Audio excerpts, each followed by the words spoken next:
There exists an argument that says that some formulations of logic are useful and other formulations of logic are not. And therein we see a discrepancy between logic that is good and logic that is useless or bad.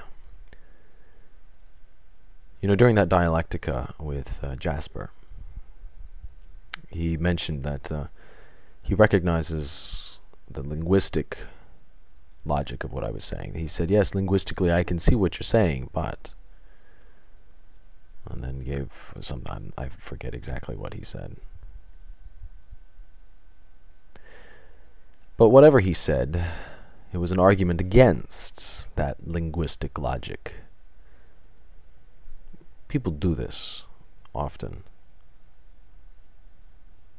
What they rarely realize, though, is to argue against linguistic logic. Using linguistic logic is hypocritical. Now, I recognize that it might all just be a word game that I play. Not just, you know, a word game as in to say that it operates by a set of rules and so forth, but to be truly just sort of meaningless in the end.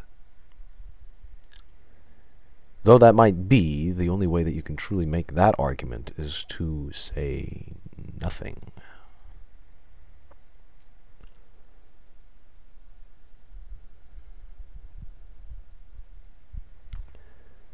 Language works.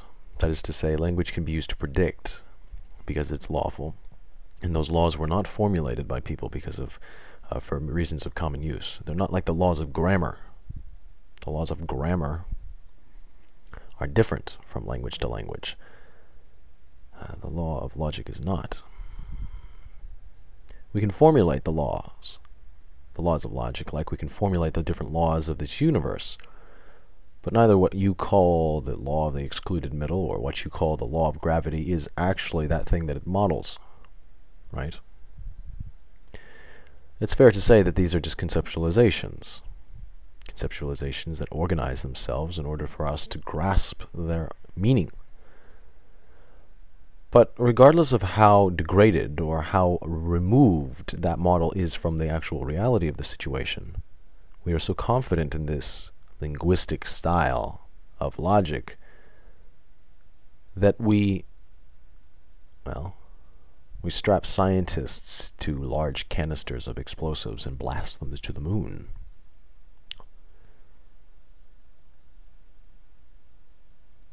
It's not just linguistics that operates by rules of logic. What I do is identical with what the mathematician does. I use words, and they use numbers.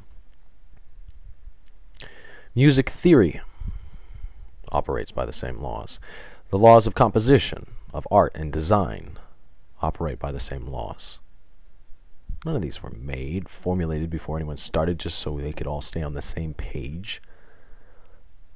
These laws were not made the way that we agreed between us that the utterance dog represents a particular and specific phenomenon in nature.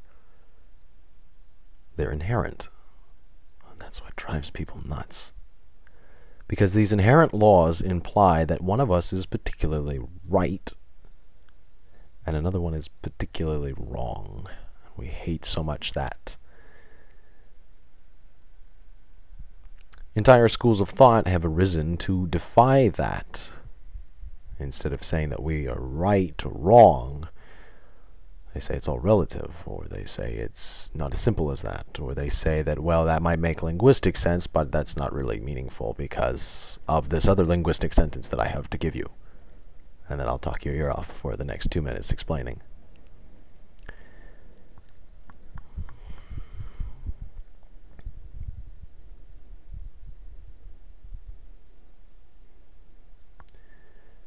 Recently, a little bit of resistance has come my way. I'm sure you've noticed. You might have even been part of it. But in that, support has come from unexpected places, and I would like to thank those of you that have given me sort of backed me up. Regardless of whether or not my argumentation style is correct, or my arguments are correct, or my ideas are founded or not founded, it's nice to be backed up every once in a while. I'm very human. And I apologize if I've ever given you reason to believe that that's not the case. I never was one for basketball.